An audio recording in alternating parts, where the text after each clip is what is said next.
Hi குட்டீஸ், எல்லாரும் நல்லா இருக்கீங்களா? இந்த வாரம் கிறிஸ்துமஸ் கதை கேட்க நீங்க ரெடியா இருக்கீங்க? சொல்லுங்க, அக்கா ரெடியா இருக்கேன். வாங்க நம்ம பிரேயர் பண்ணிட்டு கதை கேட்கலாம்.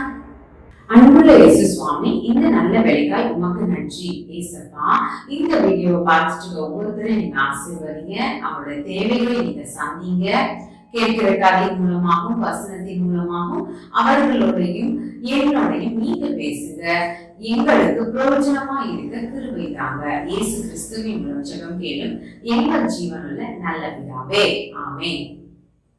எனக்கு கதை கேட்க ரெடியா இருக்கீங்க? வாங்க கதை கேளுங்க. டெய்சின்னு சொல்லி ஒரு அக்கா இருந்தாங்களாம். இந்த அக்கா ரொம்ப நல்ல அக்கா. ஏன்னா டெய்லியும் வசனம் படிப்பாங்க, டெய்லியும் ஒழுங்கா பிரேயர் பண்ணுவாங்களாம். வீடியோ பார்க்க நீங்க எல்லாரும் ஒழுங்கா பிரேயர் பண்றீங்களா? பைபிள் படிக்கிறீங்களா? கரெக்டா இருப்பீங்க இல்லையா? இந்த அக்காவும் டெய்லி படிச்சுட்டே இருந்தாங்களா. அப்படி லைனா படிச்சுட்டே வரும்போது மத்தேயு பகுதியில வாசிச்சாங்களாம். அப்ப வாசிக்கும் போதுதான் ஏசப்பா இந்த உலகத்துல எப்படி பிறந்தாருன்னு சொல்லி நம்மளுக்கு பைபிள் போட்டுருக்குல்ல, அதெல்லாம் படிச்சாங்களாம். படிச்ச உடனே இல்ல இந்த அக்கா யோசிச்சாங்களாம், ஏசப்பா பிறந்த அந்த நேரத்துல நானும் இருந்தா எவ்வளவு ஜாலியா இருக்கும்ல அப்படின்னு சொல்லி யோசிச்சுக்கிட்டே இருந்தாங்களாம். அன்னைக்கு நைட்டு நல்லா தூங்குனாங்களாம். அவங்க கனவுல ஏசப்பா பிறந்தது தெரிஞ்சுச்சான். எப்படி தெரியுமா யோசிக்கிறீங்க? இப்ப நான் உங்களுக்கு சொல்றேன். டைம் மிஷின் தெரியும்ல அவங்க எல்லாருக்கும்.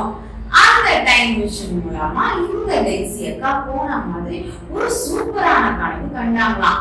அந்த கனவை நான் இப்ப உங்களுக்கு சொல்றேன். இந்த டெய்சி அக்கா அந்த டைம் மிஷினை பாக்குறாங்க. டைம் மிஷின் சூப்பரா இருக்கு, இந்த டைம் மிஷின் மூலமா நாம எங்க போறது அப்படின்னு யோசிச்சாங்களாம்.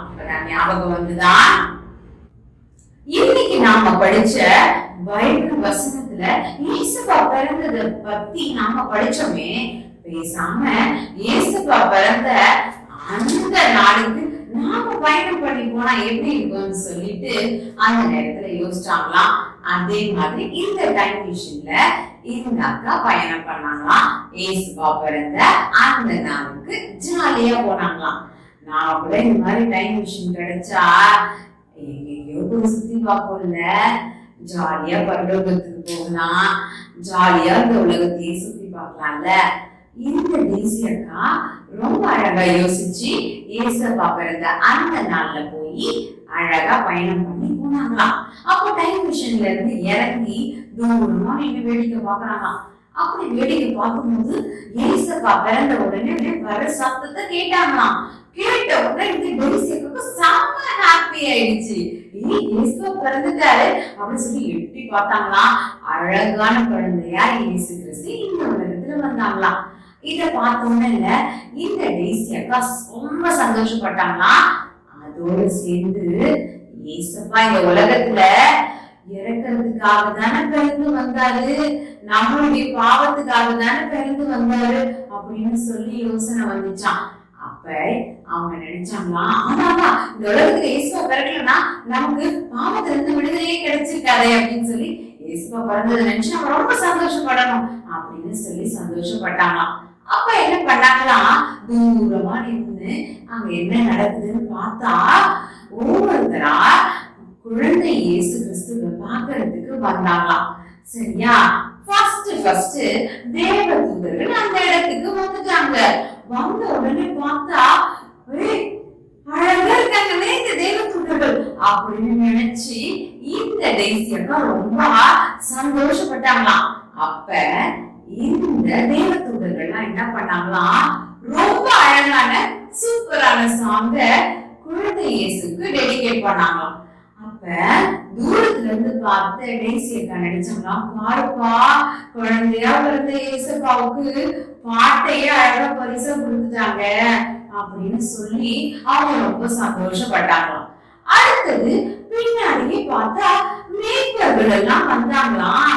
மேய்ப்பர்களை பார்த்த உடனே பாருப்பா இந்த மேய்ப்பர்களுக்கு கூட தேவதூதர்கள் சொல்லியிருக்காங்க, இவங்களை எல்லாம் ஒதுக்கப்பட்டவர்கள்னு சொல்லி யாருமே செத்துருக்க மாட்டாங்களே, ஆனா இயேசு கிறிஸ்துவை பாக்குறதுக்கு முதல்ல இவங்க வந்து போறேன் அப்படின்னு சொல்லி இந்த டெய்ஸி அக்கா சந்தோஷப்பட்டாங்களாம்.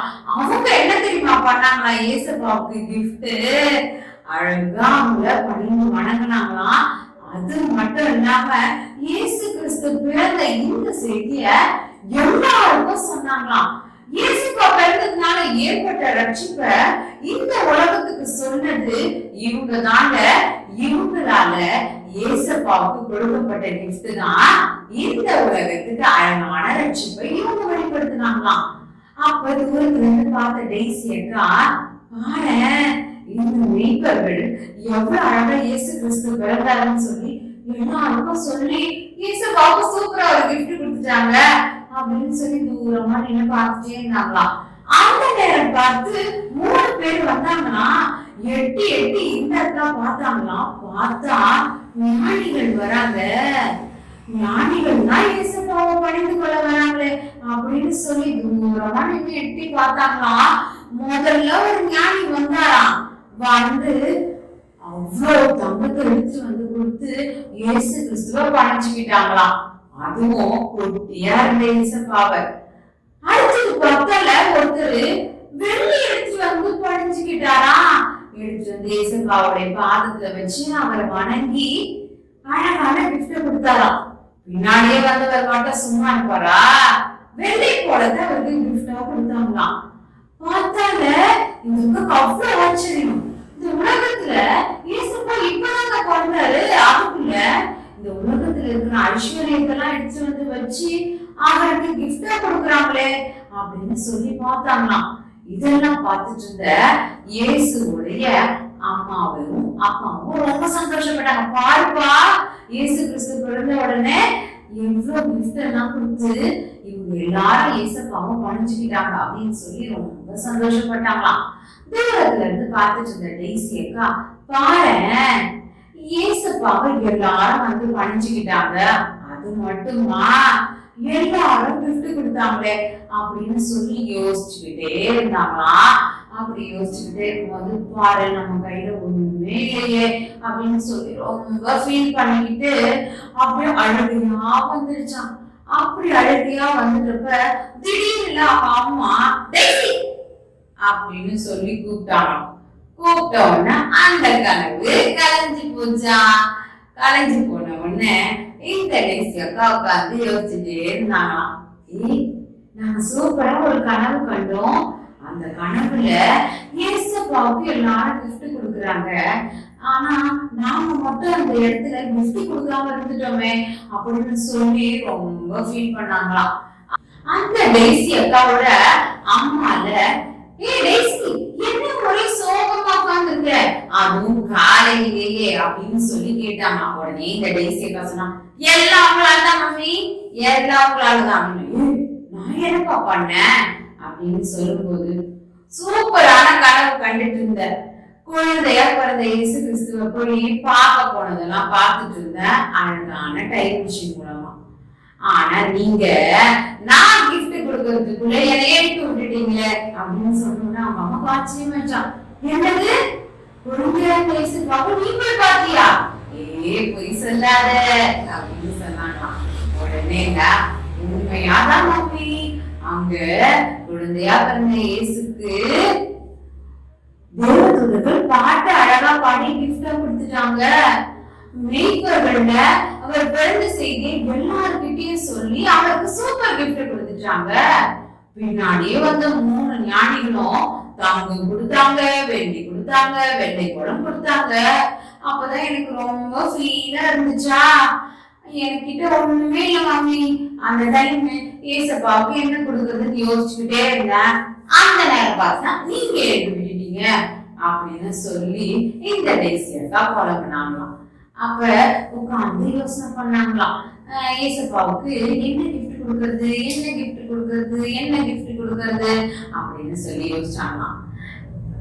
அதுக்குள்ள சாயந்தரமே ஆயிடுச்சான். யோசிச்சு யோசிச்சு யோசிச்சு ஒரு நாள் ஃபுல்லா யோசிச்சு ஒண்ணுமே தெரியலையா. திரும்பவும் டெய்ஸியோட அம்மா, என்ன டெய்ஸி காலையில இருந்து எதையோ யோசிச்சுட்டே இருக்கியே அப்படின்னு சொல்லி கேட்டாங்களாம்.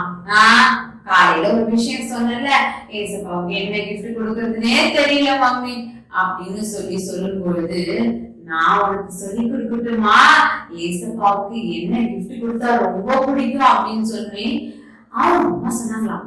மம்மி சொல்லு மம்மி, அந்த கிஃப்ட் நான் கொடுக்குறேன் அப்படின்னு சொல்லி டெய்ஸி அக்கா சொன்னாங்களாம். கண்டிப்பா பிடிப்பியா, கண்டிப்பா நீ இதை கொடுத்து நான் ஏசப்பா ரொம்ப சந்தோஷப்படுவாங்க அப்படின்னு சொல்லி அவங்க அம்மா சொன்னாங்களாம். மம்மி மம்மி சீக்கிரம் சொல்லுங்க மம்மி, எனக்கு அந்த கிஃப்ட உடனே கொடுக்கணும் போல ஆசையா இருக்கு அப்படின்னு சொன்னாங்களாம். அப்ப அவங்க அம்மா சொன்னாங்களா, ஏசப்பாக்கு இந்த உலகத்துல இருக்கிற எந்த பொருளை கொடுத்தாலும் அவருக்கு அவ்வளோ சந்தோஷம் இருக்காது. ஏன்னா இந்த உலகத்துல இருக்கிற எல்லாமே அவருக்கு சொந்தமானதான். அவருடைய அனுமதி இல்லாம நம்மளுடைய கையில வர்றது கிடையாது. அதுதான் நாமளே திருப்பி கொடுக்கிறோம். ஆனா உன்னுடைய இருதயத்தை ஏசப்பாவுக்கு நீ கொடுத்தன்னு வச்சுக்கோயேன், அதுதான் இந்த உலகத்திலே மிக சிறந்த கிஃப்டா ஏசப்பா அதை அக்செப்ட் பண்ணிப்பாங்க. அதனால உன்னுடைய மனசை ஏசப்பாவுக்கு முழுமையா கொடு.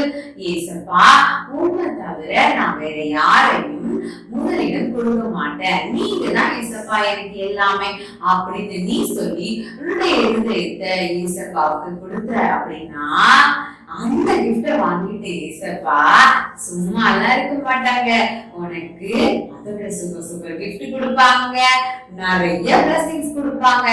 அதனால நீ என்ன பண்ணு, உன்னுடைய இருதயத்தை ஏசப்பாவுக்கு முழுமையா ஒப்புக்கொடு, அதையே நீ கிஃப்டா கொடு அப்படின்னு சொல்லி சொன்னாங்களாம். உடனே இந்த டெய்ஸி அக்காவுக்கு ரொம்ப சந்தோஷமாயிடுச்சு. ப்ரேயர் பண்ணாங்களாம், ஏசப்பா நானு உங்களுக்கு இந்த வருஷம் கிறிஸ்துமஸ்க்கு சூப்பர் கிஃப்ட் ரெடி பண்ணிட்டேன், என்னுடைய இருதயத்தை உமக்காக கொடுக்குறேன் அப்படின்னு சொல்லி அந்த வருஷ கிறிஸ்துமஸ ஏசப்பாவுக்கு தன்னுடைய இருதயத்தை கிஃப்டா கொடுத்து சூப்பரா செலிப்ரேட் பண்ணாங்களாம். இத கேட்டுட்டு இருக்க ஃப்ரெண்ட்ஸ் நீங்களும் குட்டீஸ் நீங்களும் இந்த வருஷம் கிறிஸ்துமஸ் கொண்டாடும் போது உங்களுடைய இருதயத்தை ஏசப்பாவுக்கு கிஃப்டா கொடுங்க. இந்த கிஃப்ட் உலகத்துல இருக்கிற எல்லா கிஃப்ட விட ரொம்ப பெரிய கிஃப்ட். இத வாங்கிக்கிட்டு ஏசப்பா அவங்களை சும்மா விட மாட்டாங்க, நிறைய பிளஸிங்ஸ் அவருடைய ஆசீர்வாதத்தை உங்களுக்காக கொடுத்து இந்த உலகத்துல உங்களை ஆசீர்வாதமா வைப்பாங்க. நல்லா புரியுதா? இந்த மாடலை மறக்க கூடாது. இந்த வருஷம் கிறிஸ்துமஸ்க்கு ஏசப்பாவுக்கு உங்களுடைய இதயத்தை கிஃப்டா கொடுத்து கொண்டாடுங்க. இப்ப வாங்க நாம வசனம் கத்துக்கலாம். அக்கா உங்களுக்கு ஆக்ஷனோட வசனம் சொல்லி கொடுக்குறேன், நீங்களும் ஆக்ஷனோட கத்துக்கோங்க. உன் தேவனாகிய கர்த்தரிடத்தில் உன் முழு இருதயத்தோடும் உன் முழு ஆத்துமாவோடும் உன் முழு மனதோடும் உன் முழு பலத்தோடும் அன்பு கூறுவாயாக. மார்க்கு 12:30. இன்னொரு தடவை சொல்லி கொடுக்கிறேன். உன் தேவனாகிய கர்த்தரிடத்தில் உன் முழு இருதயத்தோடும் உன் முழு ஆத்மாவோடும் உன் முழு மனதோடும் உன் முழு பலத்தோடும் அன்பு கூறுவாயாக. மார்க்கு 12:30. இந்த வார இந்த வசனத்தை படிச்சுக்கோங்க. இந்த வசனத்துல சொல்லி இருக்கிற மாதிரி நாம நம்மளுடைய இருதயத்தை இயேசுவுக்கு கொடுக்கணும், அதுவும் முழு மனசோட கொடுக்கணும், முழு பலத்தோட கொடுக்கணும், முழு ஆத்மாவோட கொடுக்கணும். கொடுத்தீங்க அப்படின்னா இயேசுவா இந்த ஹார்ட்டுக்குள்ள வந்தா ஜீரோவா இருக்க நாம ஹீரோவா மாறிடுவோம். இயேசுவோட ஆசீர்வாதம் அதிகமா நமக்கு கிடைக்கும். ஓகேவா குட்டீஸ்? இப்ப நீங்க வாங்க பிரேயர் பண்ணிடலாம். அன்புள்ள இயேசு சுவாமி, இந்த நல்ல வேலைக்காய் உமக்கு நன்றி. இயேசுவா கேட்ட கதையின்படியும் வசனத்தின்படியும் நாங்கள் நடக்க எங்களுக்கு கிருபை தாங்க. எங்களுடைய முழு மனசோட நாம் உம்மிடத்தில் அன்பு கூற இந்த வருடம் எங்களுடைய கிறிஸ்துமஸ் பண்டிகையை உமக்கு கிஃப்டாக எங்களுடைய இருதயத்தை கொடுக்க நீங்க கிருபை தாங்க. ஒவ்வொரு நாளும் பாதுகாத்து கொள்ளுங்க. இயேசு கிறிஸ்துவின் மூலம் ஜெபம் கேளும் எங்கள் ஜீவன்ல நல்ல பிதாவே, ஆமென். என்ன குட்டீஸ், இந்த வார கதை வசனமும் உங்களுக்கு பிடிச்சிருக்குதா? அடுத்த வாரம் நீங்க எதிர்பார்த்துட்டு இருக்க, இல்லைங்க நான் கூட எதிர்பார்த்துட்டு இருக்க கிறிஸ்துமஸ் வரப்போகுது. கிறிஸ்துமஸ் ஸ்பெஷலா சூப்பரான ப்ரோக்ராமோட உங்களை வந்து சந்திக்கிறேன். அது வரைக்கும் பாய் பாய்.